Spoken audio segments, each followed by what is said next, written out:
আসসালামু আলাইকুম। পদ্মার পাড়ে স্থানীয় জেলেদের মুখে শোনা যায় অনেক গা ছমছমে অভিজ্ঞতার কথা। বিশেষ করে গভীর রাতে যারা মাছ মারতে যায় তাদের কথা শুনে ফিলে চমকে যায়। কয়েকজনের সাথে মুখোমুখি সাক্ষাতে কথা বলে জানতে পারি যে ভোর হবার খানিকক্ষণ আগে নাকি নদীর মোহনায় প্রচুর মাছ পাওয়া যায়। এই লোভে স্থানীয় অনেক জেলেরা ওই সময়টাই বেছে নেয় মাছ ধরার জন্য। যারা ওই সময় মাছ ধরতে গিয়েছে তাদের প্রত্যেকের জীবন কখনো না কখনো একটা অদ্ভুত ঘটনার মুখোমুখি হতে হচ্ছে। ঘটনা খুবই সাধারণ। সবার প্রথমে যার সাথে কথা হলো তার নাম তৈয়ব মাঝি। নিজের ভাইপো হাসানকে নিয়ে তিনি এক রাতে মাছ ধরতে বের হন।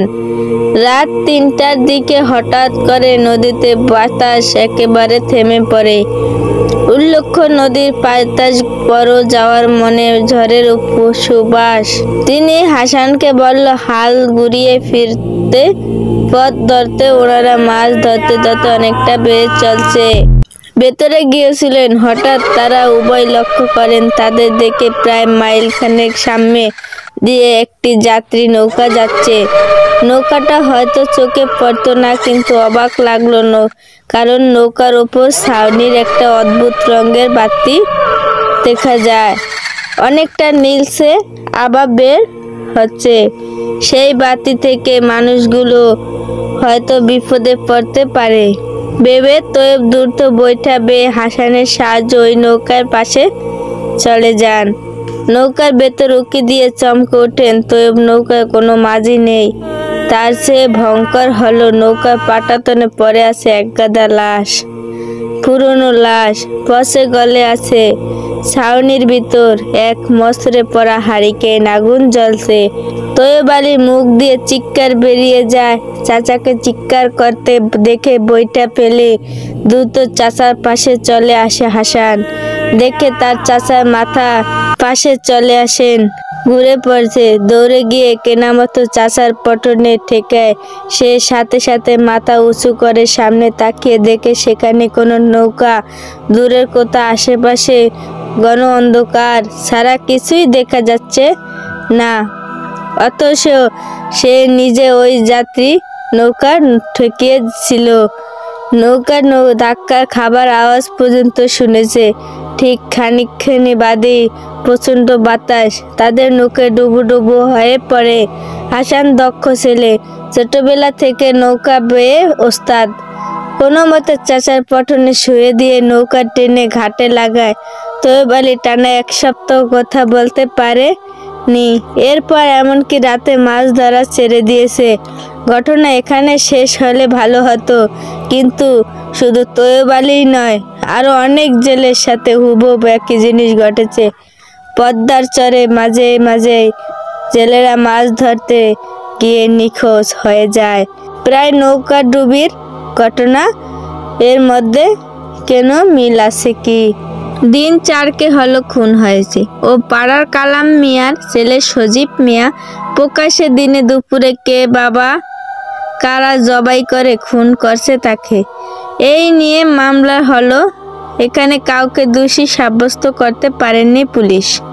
এদিকে ছেলে খুন হওয়ার পর থেকে কালাম মিয়া অবস্থা খুবই সংকটান। দানা পানি ছেড়ে দিয়ে লোকটি কি বা করবে সে? ববে যে আপন বলতে আর কেউ রইল না। তার সজীব ছেলে হিসেব খুব ভালো এবং নম্র ভদ্র ছিল। কারো সাথে কোনোদিন ঝগড়া করতে দেখা যায়নি তাকে, তবে অন্যায়ের কখনো পৌঁছায় দেয়নি সে। এই তো সেদিন খুন হওয়ার আগর মাত্র কয়েকজন ছান্ডা পান্ডা ছেলে লাল শাহের হাত থেকে প্রাণ বাঁচালো যতীন চন্দ্রের কলেজ পড়ুয়া মেয়েটারে। হয়তো সে জের দড়ি খুন হয়ে থাকতে পারে সে। যাকগে বাবা, ওইসব ভেবে আমার আর কাজ নেই। কোনোদিন দেখা যাবে আমাকে খুন করে ফেলে রাখা হয়েছে ওই বড় রাস্তার মোড়ে। তাই বলে কি আমরা চুপ করে বসে থাকবো? অবাক হয়ে সুরেশের কাছে জানতে চাইল ফারুক, তোরা কি করবো? আগাছা উফরাতে গিয়ে নিজের ওপর যাব। না বাবা, মরণে আমি ভীষণ ভয় পাই। তার চেয়ে বরং কুলি মানুষ দুবেলা খেটে একবেলা খাবার জোগাড় করব। ওইসব ব্যাপারে মাথা ঘামিয়ে লাভ নেই। আমাদের ফারুক কিছু বলল না, তবে চেহারা দেখে মনে হলো সুরেশের কথাগুলো ঠিক মেনে নিতে পারছে না। রাজপথে বেলায় সুরেশ আর ফারুক স্টেশন থেকে বাড়ির পথে হাঁটছে। এ সময় চৌধুরীদের কলা বাগানের পথে ধরে যাওয়ার সময় হঠাৎ থমকে দাঁড়ালো তারা। বাগানের মাঝখানটায় কেমন যেন খচখচে শব্দ হচ্ছে, গাছের পাতাগুলো কেমন যেন নড়ে চড়ে উঠছে। অবস্থা পর্যবেক্ষণ করে এগিয়ে যেতে চাইলো ফারুক, কিন্তু হাত ধরে আটকে দিল সুরেশ। মাথায় ইশারায় কারে বুঝালো ওখানে যাওয়া ঠিক হবে না, কারণ রাত এখন অনেক, কমসে কম 12টা হবে। তাছাড়া অমাবস্যার রাত, গুটগুটে অন্ধকার, যদি মন্দ কিছু হয়ে যায় তখন। সুরেশের কথা যুক্তি আছে, তাই আর ওদিকে না গিয়ে বাড়ির পথেই পুনরায় চলতে লাগলো তারা। কিছু দূর যাওয়ার পর দুজন মনে হলো কেউ যেন তাদের পিছু নিয়েছে। ফারুক সাহস করে এগিয়ে চলল। সুরেশের কিন্তু প্রচন্ড ভয় হচ্ছে, মনে মনে রাম রাম জপ করা শুরু করে দিয়েছে। শরীরটা যেন ক্রমে অবশ হয়ে যাচ্ছে তার। হাঁটতে গিয়ে পায়ে পায়ে বাড়ি খেয়েও খাচ্ছে না। অবস্থা বুঝতে পেরে তাই সুরেশের কাঁধে হাত চেপে তাকে এগিয়ে নেওয়ার চেষ্টা করলো ফারুক। কিন্তু কিছু দূর যেতেই হঠাৎ মটমট শব্দ করে তাদের একেবারে পায়ের সামনে এসে পড়লো একটা ঝোপঝাড়ের জামের ডাল। তাই থমকে দাঁড়ালো তারা। কলিজাটা কেমন যেন কুঁচকে যেতে চাইলো তাদের। শ্বাস প্রশ্বাস যেন থেমে গেছে ঠেকলো। অনেক কষ্ট করে ভিতর থেকে একটা গরম হাওয়া যেন ঠেলে বের হয়ে আসলো দুজনের। এই সময় ধূপ করে নেমে পড়লো বৃষ্টি, সাথে বয়ে চললো ভীষণ ঝড়। একেবারে গাছপালা ভেঙে পড়ার মতো দশা। অবস্থা বেগতিক দেখে তাই দৌড় লাগালো তারা। হাঁপাতে হাঁপাতে এসে উঠলো চেয়ারম্যান বাড়িতে, কিন্তু রাত বেশি হওয়াতে ঘুমিয়ে পড়ছে সবাই। এমন কি করবে তারা? সুরেশ জিজ্ঞেস করলো। ফারুক কিছুই না বললে তারা গড়ি দিয়ে এগিয়ে চললো কামলা বাচ্চুর ঘরের দিকে। চেয়ারম্যানের ঘাস চাকর সে, তবে ফারুকের সাথে বেশ খাতির রয়েছে। দরজার সামনে এসে এলোপাতির থাপে থাকতো কাঠের তৈরি দরজাটা, কিন্তু বাহিরে ঝড় বৃষ্টির কারণে কোনো শব্দই পৌঁছল না বাচ্চুর কানে। তার ওপর কাঁচা ঘুম। এই ঘুম কি এত সহজে ভাঙে? এভাবে কিছুক্ষণ ডাকার পর কোনো সাড়া শব্দ না পেয়ে জানালাটার কাছে গেল তারা। ধাক্কা দিতেই খট করে খুলে গেল সেটি। এবার বিদ্যুৎ চমকানির আলো স্পষ্ট দেখা গেল বাচ্চুর মুখখানি। এদিকে বৃষ্টি ভিজে ভিজে শরীর যেন একেবারে জমে গেছে। সুরেশটা খানিক কাঁপতেও শুরু করে দিয়েছে। তাই আর দেরি না করে হাতের মুঠিতে কিছু একটা পানি নিয়ে ফারুককে ছুঁড়ে মারলো। বাচ্চুর দিকে পানির সাথে সাথে পরশ পেতেই আচমকা জেগে উঠলো সে। উঠে বিছানার দিকে তাকালো এবং কিন্তু অন্ধকারে কিছুই দেখা যাচ্ছে না। তাই হাতের অবস্থা বুঝতে চাইলো। একই আবারও বিছানায় পেশাব করে দিয়েছে সে।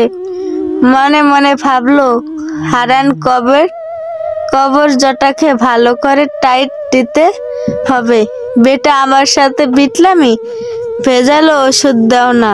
দুদিনই অ্যাকশন শেষ। হঠাৎ বিদ্যুৎ চমকে উঠলো। আকাশের জানলাটার দিকে চোখ পড়তে আঁতড়ে উঠলো বাচ্চু। ওমা, এই যে দু জোড়া চোখ ফেল ফেল করে চেয়ে আছে তার দিকে। ভয়ে কাতা মুড়ি দিয়ে কাঁপতে কাঁপতে দেওয়া দূর পথে লাগলো। একসময় ফারুকের গলা আওয়াজ শুনতে পেল। আলগোছে উঠে বসলো, কোনো রকম তাকালো জানালাটার দিকে। আকাশে অনবরত বিদ্যুৎ চমকাচ্ছে বলে ফারুককে চিনতে বেশি সময় লাগলো না তার। তাড়াতাড়ি করে বন্ধ দরজাটা খুলে দিল ফারুক আর সুরেশের ঘরে ঢুকলো। এরপর দুজনকে শুটে শুকনে কাপড় আর একটা গামছা দিল। তা দিয়ে শরীরটা মুছে ভিজে কাপড়গুলো পাল্টে ফেললো। তারা ইতিমধ্যে বাচ্চু তার হারিকেনটা প্রদীপ জ্বালিয়ে দিয়েছে। এবার বল, এত রাতে তোমরা কোথা থেকে? অবাক হয়ে জিজ্ঞেস করলো বাচ্চু।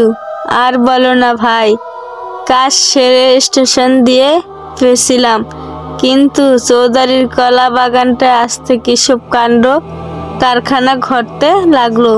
সুরেশে ভয়ে কাট, আমি কম ভয় পাইনি। এর মধ্যে বৃষ্টি আর ঝড় শুরু হলো। কোনো রকম দৌড়ে তোমার কাছে এলাম। বেশ করেছো, এখন শুয়ে পড়তে দেখি।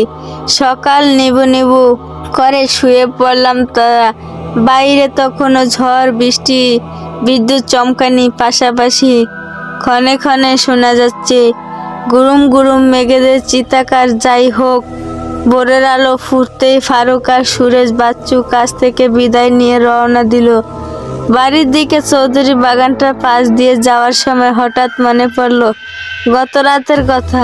তাই কৌতূহল বশত বাগানে ঢুকলো তারা।